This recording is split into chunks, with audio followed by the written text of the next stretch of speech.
All right, let's talk about the CDC, the Centers for Disease Control. They certainly have a lot of things to answer for lately. There's been a number of Freedom of Information Act requests recently trying to get answers, document requests from the CDC. What the hell are they hiding?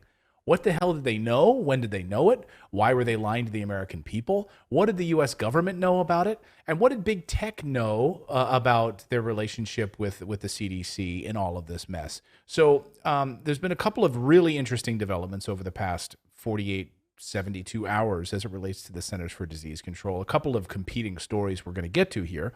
But first, I want to put up Peter McCullough, Dr. Peter McCullough, friend of the show. He's been on the show a couple of times. Here's what he had to say in a tweet. He said, as the cover-up gets deeper and deeper, CDC not responding to document requests, CDC staff know they were hiding safety data as Americans were slaughtered by the genetic biotechnology. CDC 5-alarm fire now. So what's going on? So this is in response to a Freedom of Information request about VAERS, which is the Vaccine Adverse Event Reporting System. The CDC was asked to identify which employees and which teams were responsible for VAERS reporting. So when there was an adverse event reported around a COVID vaccine, who took that? What teams were working on that? Who was in charge of that? And, then furthermore, we want to know, we the public, then what happened, right? Were those things run up the flagpole? Was anything done about that? And especially because we know, as it relates to the myocarditis reaction to the COVID vaccine, it was the Pentagon who started tracking that way before the CDC started tracking that. So did they do something with this? Now, in response to this, the CDC said we cannot do this because it would violate the privacy of these individuals. We absolutely don't want to tell you what teams are working on this. Also, it would open them up to maybe abuse, which is an argument that I can validate. Of course, that may be the case. That's a valid concern. But the CDC does have a list of employees on its website. It's easy to find out who works for the CDC. We just specifically can't figure out who was in charge of the VAERS system, who continues to be. Well, here are 3 team members. Here's one of the pieces in this article that says the team members tasked with analyzing the data, digging into the 3 teams whose members the CDC is shielding are among those tasked with analyzing the data, including digging into medical records from reports. One focuses on post-vaccination blood clotting, a condition identified after the Johnson & Johnson vaccine. Another looks at the post-vaccination heart inflammation, which has appeared in many more people, especially young males, than expected. And then it goes on to look at Moderna, Pfizer, and a third analyzes an assortment of data. So at the very least, we know that the CDC has sort of divided and conquered adverse reaction reporting investigations into these 3 categories, right? One is other, one is myocarditis, one is blood clotting, right? Missing from this list is a dedicated team to look into adverse reactions related to menstruation, which also seem to be a category in and of itself, which just as recently as last week, Dr. Fauci said, we really should look into that more. It seems transient, but we should look into that more, right? So I guess that would fall into other. I don't like that. No, and also, what would happen if we did know? You mentioned like some of the ramifications if we did find out who these team members were. Like, we're only able to get certain documents from the CDC. I mean, they're literally stonewalling and hiding information from the American people, right, and the world. Yes. By proxy, right? And so, if they release these names, this is one of the pieces of conjecture here. What this would happen if they release these names? Let's put this up on the screen. They could be used to file additional record requests, which could shed light on on how the CDC is analyzing the VAERS data. For example, one could request emails sent between 2 team members during the time when the heart inflammation issues were first uncovered to see if they were aware of the issue before U.S. military doctors. The names of all CDC employees, as you see here on the bottom, are listed in the Department of Health and Human Services employee directory, but it isn't clear from the directory which workers are on the VAERS teams. It also, and this is completely my conjecture, but it also would be interesting if certain members were put on these investigatory teams that did not have specialty in those types of responses, right? Right. Well, Doctor, what's worse? I was going to say really quick. What's worse is also that because of the complexity of adding things to VAERS, like it's a 45 minute to an hour process, you have to have a doc. Like it's not like somebody can go sit down and do this because of the information that you actually need to enter. They're saying that it's probably between 1% to 3% have only been reported. Yeah. Of adverse reactions. Right. Now, Manny, yeah, exactly. Now, Marty in our chat says, who cares? Well, you don't have to. You don't have to. But I do. To someone who lost a family member because of one of these things, absolutely you'd want to know. I mean, I can't believe you wouldn't want to know if your government is lying to you and hiding this information. Think about the millions of people whose way of life was disrupted as a result of this, right? Forced into a lockdown, a mandate.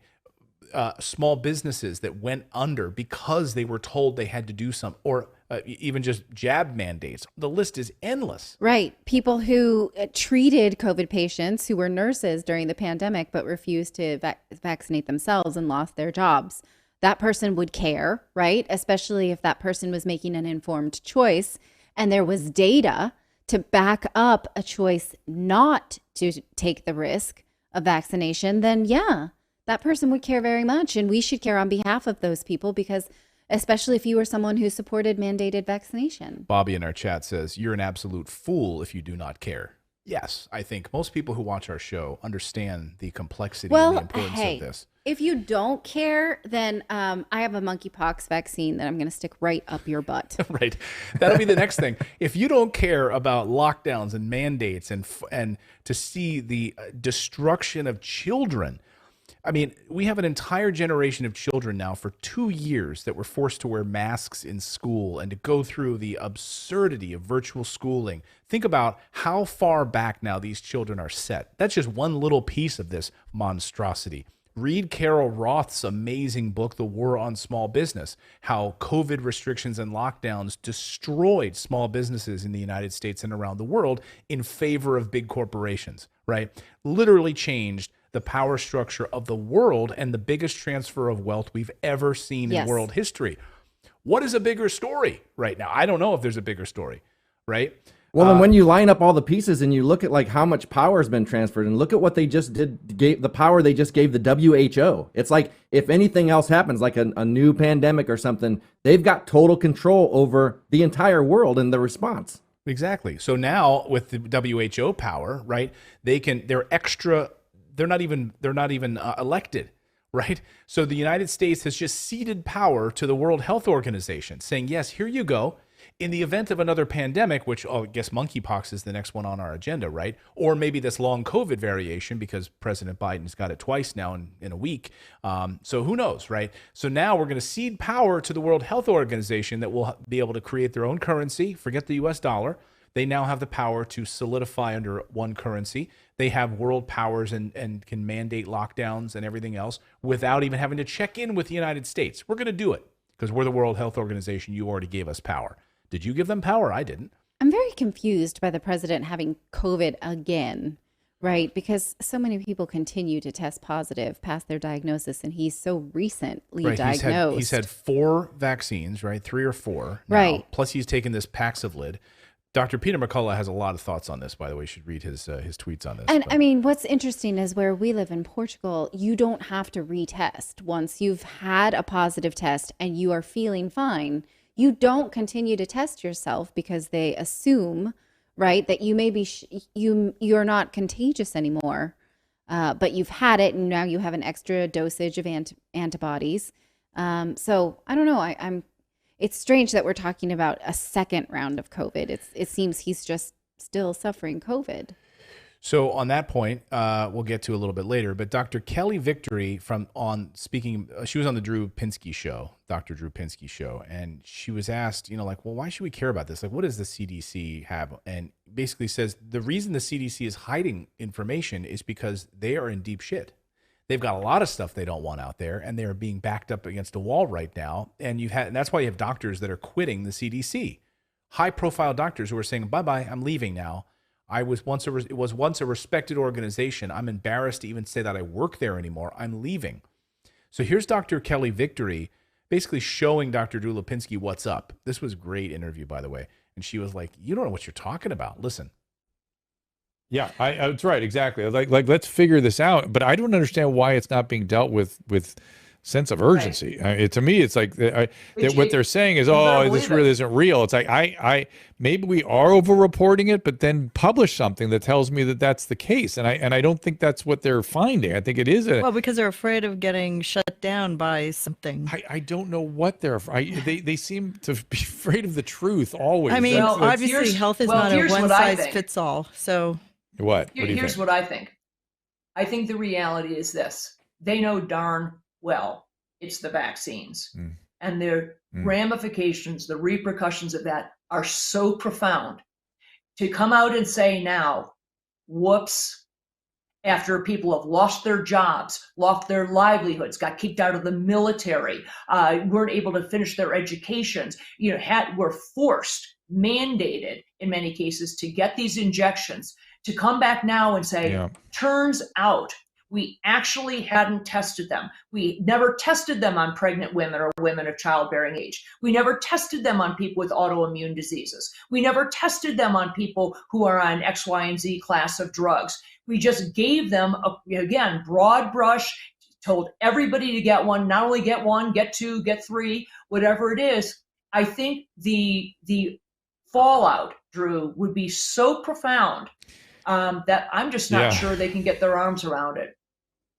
Yeah, that's a great way to sum it up, isn't it? Think about how earth-shattering it would be if the CDC were to come out and say, yeah, we did lie to you. We knew this information. We kept it hidden.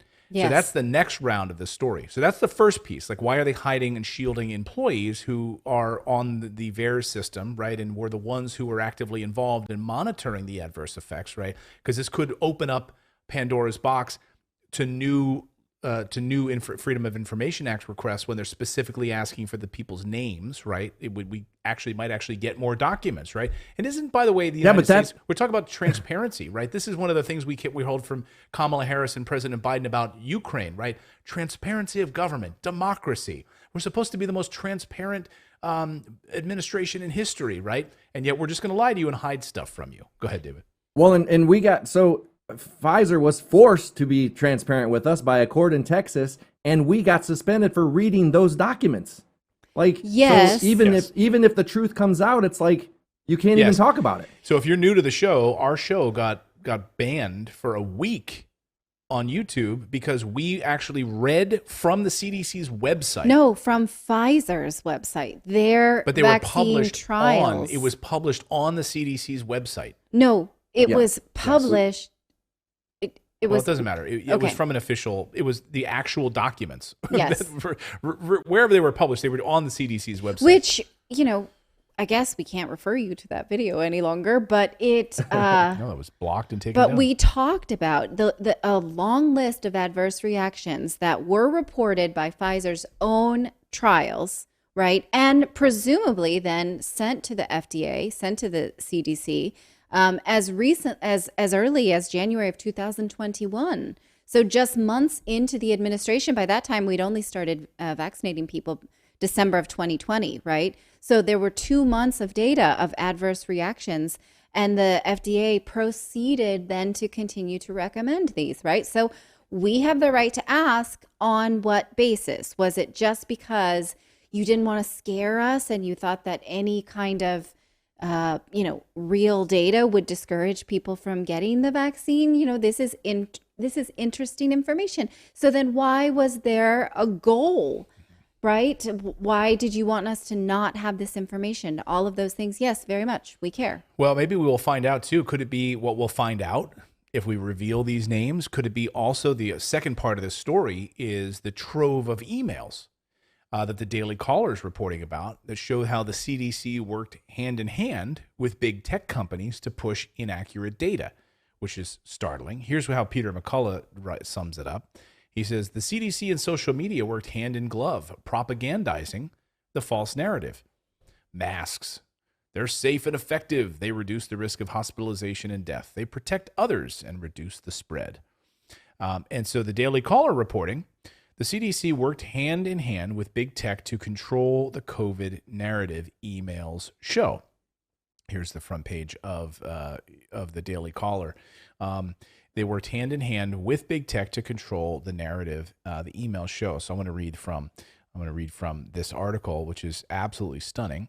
And it's from the Daily Caller's website. Do you want me to do it? I can put on my glasses. Sure.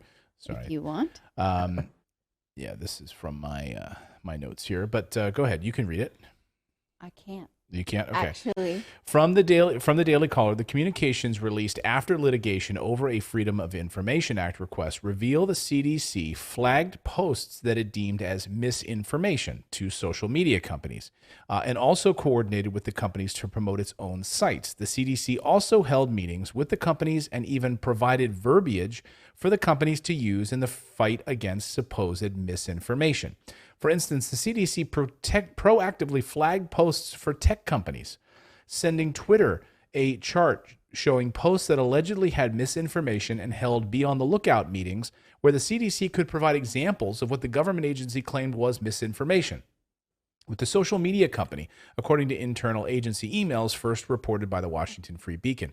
The CDC also sent Twitter some recommended language involving vaccine adverse event reporting systems, their VAERS reporting systems, according to the documents, pointing out that a report to VAERS was not proof that a vaccine caused an injury. Also, and then of course the list goes on with doctors actually leaving the CDC. Further, Facebook gave the CDC $15 million in free advertising credits, right? So you could so that they could advertise to you the vaccine, which is interesting. Now, some of these sort of, verbiage like, don't let people say that it's going to turn you into a robot. Don't let people say that it's like got Bill Gates inside of you or whatever, kind of more random and wild if you say those things, claims. They would literally totally end your channel on YouTube if you say those things. Okay. Well, and also remember that Jen Psaki herself. Okay, I just said that those were crazy things, right? Yes, I'm not saying that. Obviously you can't say things like that, but some of the more harmless questions that were being asked, the CDC was saying not to allow on social media, such as any kind of adverse reaction about menstruation. Mm-hmm. It's well, I was going to say, Jen Psaki during a press conference actually said that they were working with Facebook as well to decide what was misinformation. It's like this was coming from the top all the way around. Yeah, we covered that story here on the show. We played the sound bites where she talked about how these companies could be doing better and we gave them some guidelines and they have their own internal reporting and we told them to be more proactive and these are the ways that you need to act. So the real question in all of this is, what did you know? When did you know it? And what did you keep from the American people and therefore and the rest of the world, quite honestly?